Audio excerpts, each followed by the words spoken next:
Welcome back to 30. Here's what we have for you tonight. When you think of endangered species, you might think of an African elephant or a bald eagle. But what about the Pine Barrens gentian? It's a rare orchid found in New Jersey forests, and there may be only a handful left. Scientists are in a race against time and man to protect them from extinction. This week, Michael Miller spends time with one man fighting for New Jersey's wildlife. Cecilia McCloskey nearly made the U.S. Olympic team as a young woman. Time has passed, and McCloskey, a vintner, is now 66, but she's still swimming and winning races. Glassmaking in South Jersey dates back to 1739. Carrying on that tradition of turning sand into art are the artists at Wheaton Glass in Millville. Sarah Tracy gives us a fascinating tour inside this glass factory. But first, last month, Governor Chris Christie approved a rescue deal for Atlantic City to let the city avoid bankruptcy. But the deal comes with a deadline. If the city doesn't show it can balance its own budget in the next 4 months, it'll once again face the prospect of a takeover. Michelle Post and Nick Huba have been covering this story and are in the studio tonight to talk about what's next for Atlantic City. Guys, Atlantic City's got a deadline. They have 5 months to balance their budget. Can they do what it takes? Well, they have to cut they have a structural deficit of about $100 million, and we figured with various types of aid, they're going to have to cut probably about $45 million or find new sources of revenue for that much. That's a big chunk of their budget that they're going to have to do something about. And they're also counting on state transitional aid, which isn't guaranteed, and there's no idea at the moment how much they're going to get. Right. But what are they going to do on the other end of the spectrum? How are they going to save money? How are they going to generate revenue as a city? One thing they could do is, for the first time in a long, long time, have beach badges on the beaches. Ocean City can actually generate $4 million a year in beach badge revenue. So why couldn't the city of Atlantic City generate that kind of revenue? Yeah, because a lot of what they're talking about is kind of small potatoes, maybe privatizing the towing operation, privatizing, saving maybe $1 million here, $1 million there, privatizing trash and recycling. The big stuff they don't want to do, like the mayor has said he does not want to sell the Atlantic City Municipal Utilities Authority, the water company in essence, not even to the county, to another public entity that would be protective of taxpayers. Why not? He just thinks it should stay with the city, that it's too important of an asset, and he also thinks that he can generate, I think he's saying $4 to $5 million a year from operating that more efficiently, but he needs some big ticket items, and so far we don't have too many of those. Is there anything else that the city can do? Bader Field's out there, and that's been something they've been trying to sell for a long time, and no one's met their asking price. And if you can unload that, it might give you a nice dent in that, but you have to look for other things. For years, the city has not monetized things they could have, like parking, like city parking meters. They're finally got a plan to develop that. Yeah, they just let them kind of not function for years, And then maybe you add the beach badges. You can come up with $10 million pretty quickly by doing these variety of things. And then you got to Bader Field add that, and you can start to make that number. Yeah.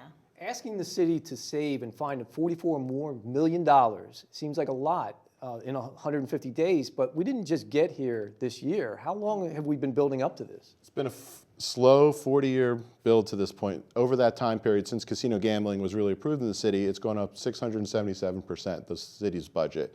And in some years, it went up $15 million a year, which is an extraordinary amount of money in that situation. And we also know from doing stories about the towing operation and about the trash and recycling collection that the city doesn't really know how much it costs to do a lot of its operations. They have had so much money coming in. Money's been so easy for so long. They just never really took a real close look at what they were spending in various operations, and they're going to need to do that. So winners and losers in this takeover in the new bill. Mayor Don Guardian.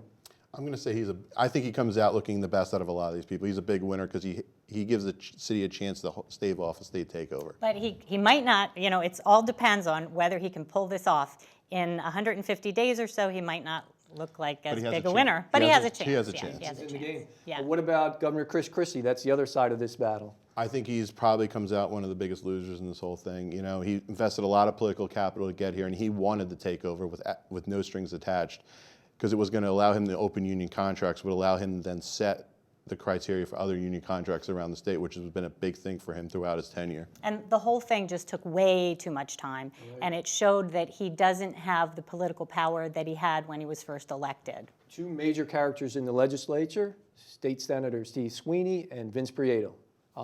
Where do they come off? I think Vince looks very good in this, because he actually got kind of what he wanted in the end. Like this, I know it's a compromise, but he allows the city to kind of do their own thing and try to make that number. I think both of them got a lot more name recognition out of it.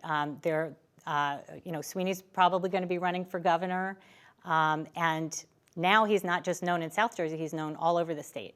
What about the casinos? They're the hidden player in all this, but they benefit from the pilot and the regulated tax payments. They're winners, right? I think they're they're a big winner in this whole thing because now they know, and it's probably under what they would have to pay under a traditional market structure. As long as North Jersey casinos don't happen. That would be the thing that could really That's the wild card. do them in. And everyone's saying that could lead to more closings in Atlantic City. But before we get to that, there's the issue of taxpayers who don't own casinos and casino property. What about the regular taxpayer? How does this affect them? They have been so heavily hit by tax increases over the last few years. No, we can't go to them for anything more. I mean, it's just not right. And I think everybody understands that. So according to how well Mayor Guardian puts together a plan, they could get some relief out of all of this. I think they end up pretty well in this plan. They're going to cut it looks like the city's got to cut the spending, and that'll probably trickle down to them at some point in time. Benefit in that way. 2014 was a year of casino closings. 2015 was the city's financial crisis. What will 2016 bring for Atlantic City? A ton of changes. And maybe finally everybody grows up in Atlantic City and everybody starts being fiscally responsible with other people's money. That would be great. Thanks for joining us, guys. Thanks for watching. We'll be right back.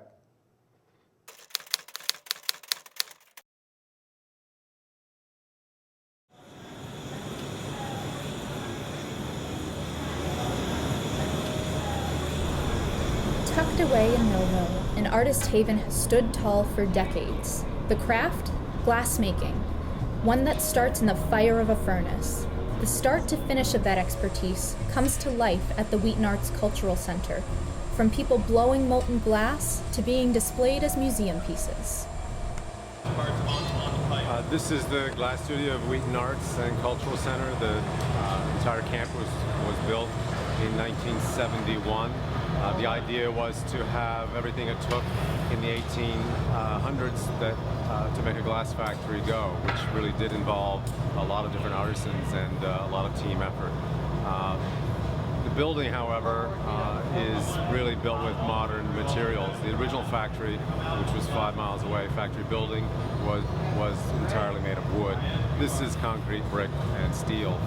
And it's really Wheaton's idea was really sort of a living history museum with his slant to it, which was a little bit of theme park also. And he's controlling where it is. The table is steel, the blowpipe is steel. He's using that table to shape the piece. South Jersey has a long history of glassblowing with techniques that have stood the test of time. The Glassblowing Center hosts live demonstrations showing visitors just how bowls, ornaments, and other glass menagerie is created.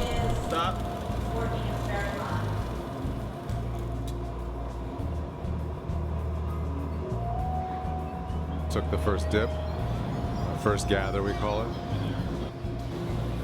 He's chilling the pipe right now with cool water. That way he can grab the pipe very close to the source of the glass, the hot source. Now he's putting a bubble into the glass. He constantly has to rotate the pipe to keep the glass from dripping off of it.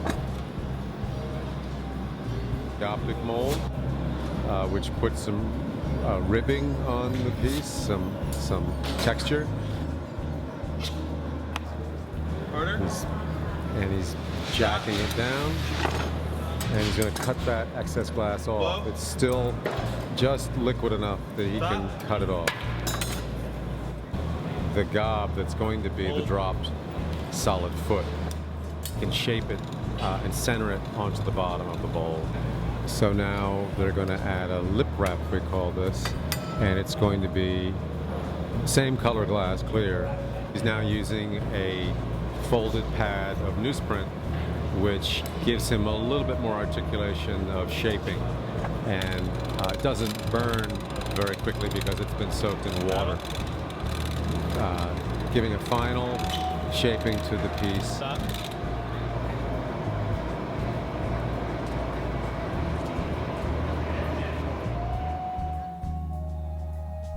After glass pieces have been made, some of those go on sale to the public. Other pieces lay to rest at the Wheaton Arts Glass Museum. The Glass Studio is sort of the backbone of Wheaton Arts. It is the one place where you can actually experience glass being blown here in South Jersey, and they use a very traditional method for the most part, something from the late 1880s, which is what the studio was based on. Glass industry began here in South Jersey in 1739, a small little glass company in Alloway, South Jersey, Salem County, about 25 miles from here. And they made bottles, and they used the natural resources, which of course were sand. The trees provided the source of fuel. Oyster shells from the bay provided source of lime that most glass formulas need. And the industry continues even till today. South Jersey factories have concentrated on bottle manufacturing for the most part, starting with anything from a pocket flask to large carboys, which would have held chemicals. First of all, glass companies often did not last very long, so if that was your primary skill, you had to move to a new location in order to provide for your family. The campus itself is 55 acres. The museum holds on display about 5,000 pieces right now, although our collection totals more than 16,000. Sometimes, even you could get pulled into the action of glass blowing. Joe Matson has been blowing glass for a few decades and wanted me to try.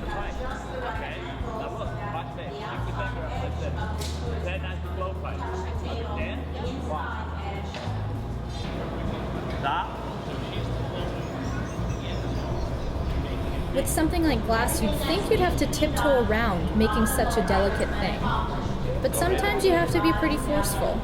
Joe showed me that sometimes you have to blow all of the air out of your lungs to get a desired shape, or lift an easily 20-pound bar to heat up whatever you're making in the furnace.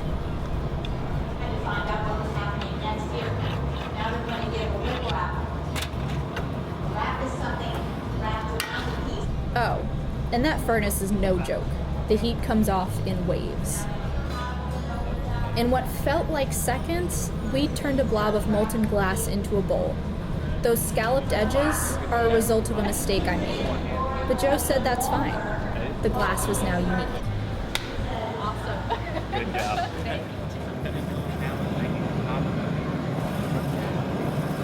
Some of these glass blowers, like Philadelphia's Skitch Mannion here, could have gone to other glass centers around the world to hone their craft. But they seem to like the glow from the fires at Wheaton Arts.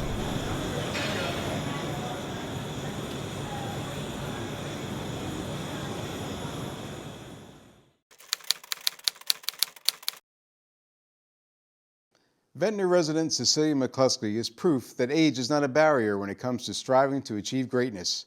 At age 66, the master swimmer holds 4 world records in her age group, having set marks for the 50, 100, and 200-meter backstroke, as well as the 200-meter individual medley.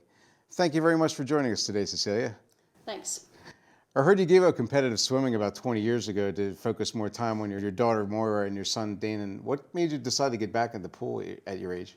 20 years ago, in my 40s, it was easy to make a decision to stop, take care of my family, and because there's always more time later. So I just decided I would, get out, and then they finished, and just seemed like a time that, okay, it's time to start again. Oh, okay. So. What made you start swimming in the first place? I understand you come from a competitive swimming family, right? Yeah, well, I was one of 10 children, and a pool was built down the street from our house. There really was no other opportunity to do anything. I'm sure anyone who has a big family knows how that goes. Everybody does the same thing. And so it just turned out that my family, thank goodness it wasn't a basketball court, it was a swimming pool, and we all swam. And so it sort of started that way at 7 years old. Well, you had a lot of success at an early age. What was it like to compete in the Olympic trials in like 64 and 68? I mean, to have that kind of pressure. I qualified for the 1964 Olympic trials at 14, and I also qualified in 1968 for the Olympic trials. I have to say at 14, I don't really remember how it was. You know, I was immersed in a huge family, and someone picked me up to go to the Olympic trials that were in New York City, and I went. I didn't make it, and came back and started training. And then in 1968, the Olympic trials were in Los Angeles, California. Yes, I was the only one who qualified from my team, which was out of Philadelphia at that time.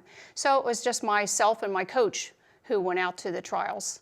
Was that a tougher experience because of what happened? I know you were kind of favored to go to the Olympics that year, right? And it just didn't quite work out for you? Yeah. Well, I had, you know, a lot of people have tough breaks, but I had made national finals every year, winter and summer, from the time I was 13 till I was 18.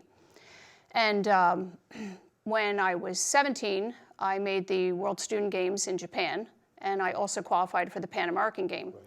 My mother died a month before the Pan American Games, and I went anyway, but as you might imagine, it was a pretty tough time.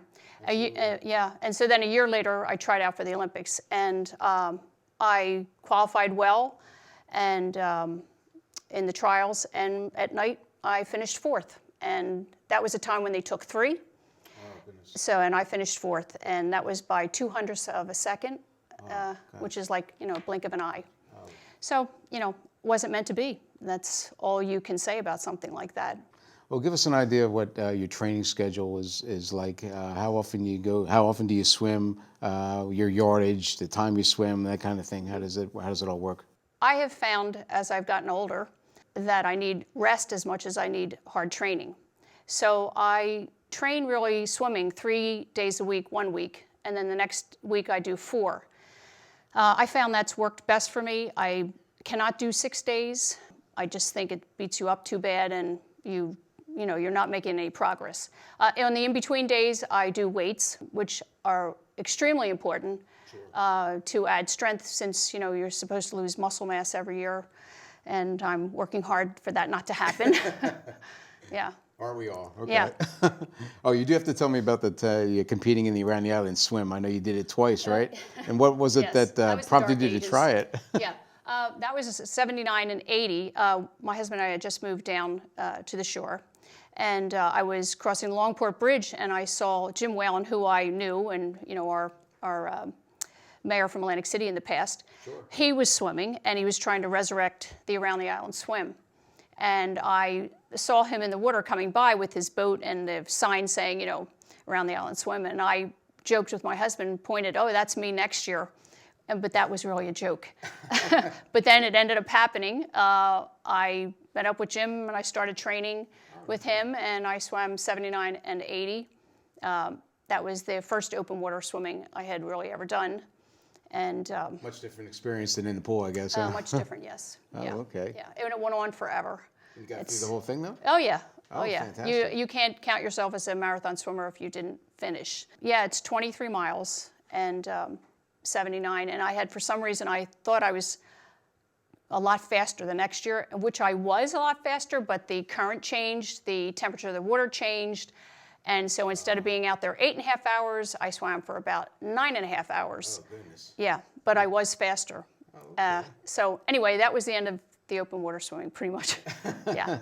Well, what kind of advice do you have for people that are looking to you know, do something challenging in their later years? You know, I had really never been out of shape. I always did some kind of activity. So it wasn't like I waited 20 years and then said, oh, you know, I think I'll just start swimming.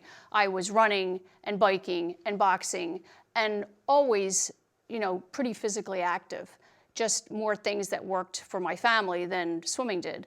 And then my children started to swim, and I was at all their meets.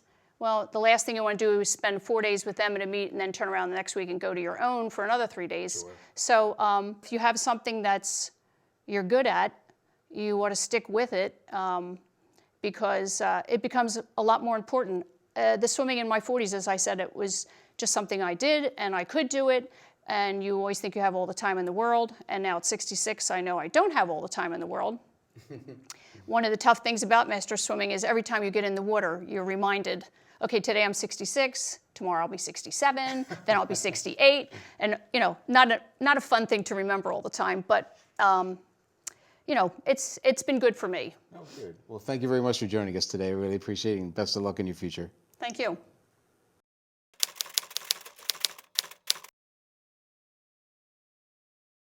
Scientist Emil DeVito is passionate about the Pinelands, and for good reason. Its 1.1 million acres are home to New Jersey's rarest plants and animals, but not even so much open space can safeguard their future. DeVito shows us some of the threats facing the Pinelands as we look for one animal in particular, the pine snake. Well, there's a few different reasons we have a lot of rare species in the Pine Barrens.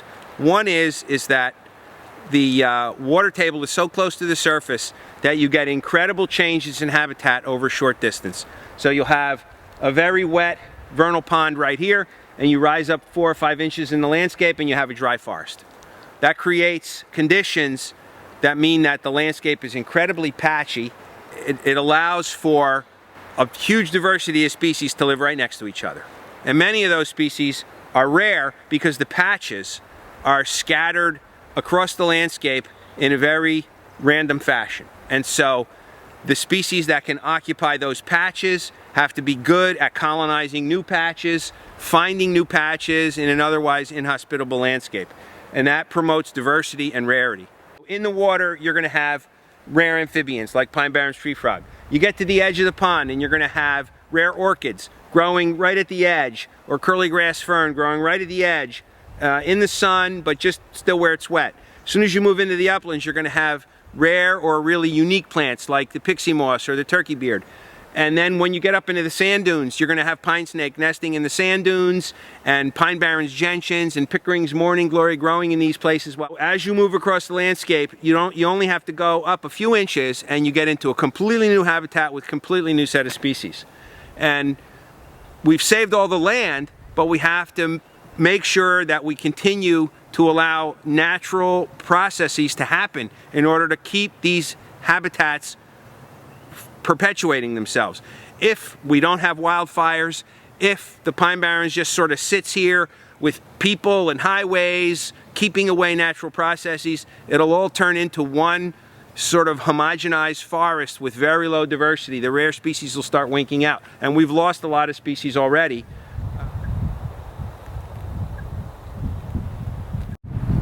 Finding one camouflage snake in the tall grass is no easy task, so DeVito used this radio telemetry to find a snake he tagged last year. There she is. This is an adult female that we've been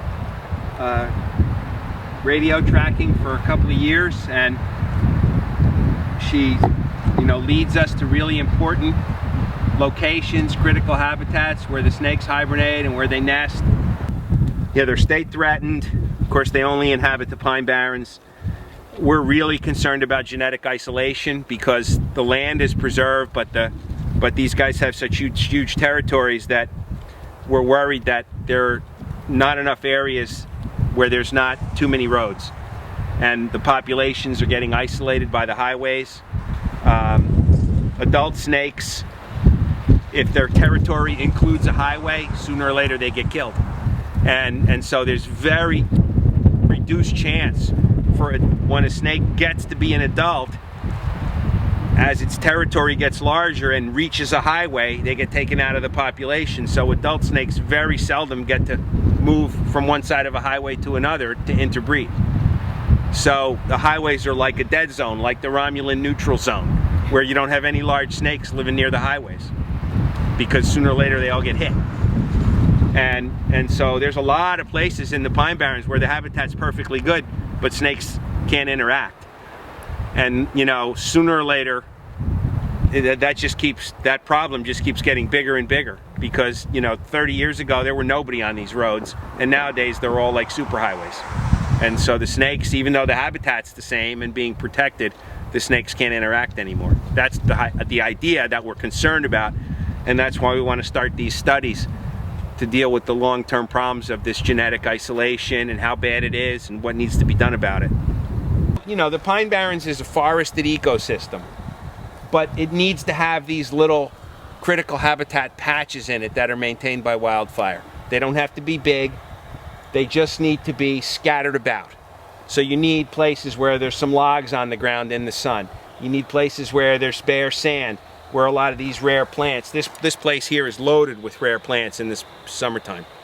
You know, this habitat was created by the fact that the railroad was here in the 1800s and caused lots of wildfires in this area. But now that doesn't happen anymore. To study and protect their habitat, scientists implant transmitters in captured snakes. Here to make sure the heart's still beating. You can see it there kind of up and down, up and down. And we know the snake just went under, well, you can see that it's still kind of on the edge. We don't like to dose them too heavy, because if we dose them too heavy, there's a chance they may not come out of anesthesia, which would obviously be no good. We've identified our site for incision here. We're going to make an incision right between these first two rows of dorsal scales here. You can see the ventral scales, these broad bars. We don't want to make an incision on those because stitching those back together is quite tough.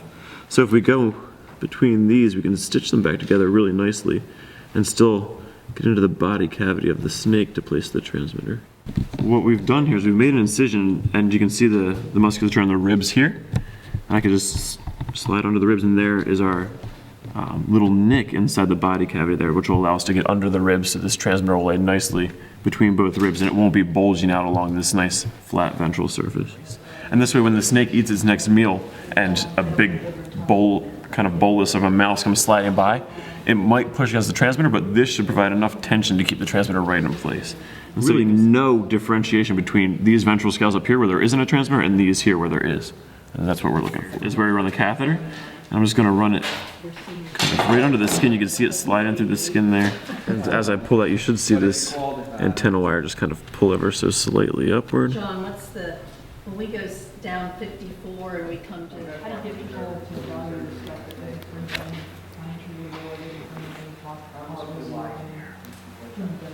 I try to use my photography to do that. Doing some photography shows right now. I'm in a show that's out at Brownsville. Not in that many things have actually gone extinct in the Pine Barrens, but some of the species that used to be very common have become very rare. And we're on the brink of losing some of them, like American chaffseed, like Pickering's morning glory. Some of the orchids are, you know, severely reduced and almost gone. But with the efforts of scientists like DeVito, there is still hope for native species in the Pinelands.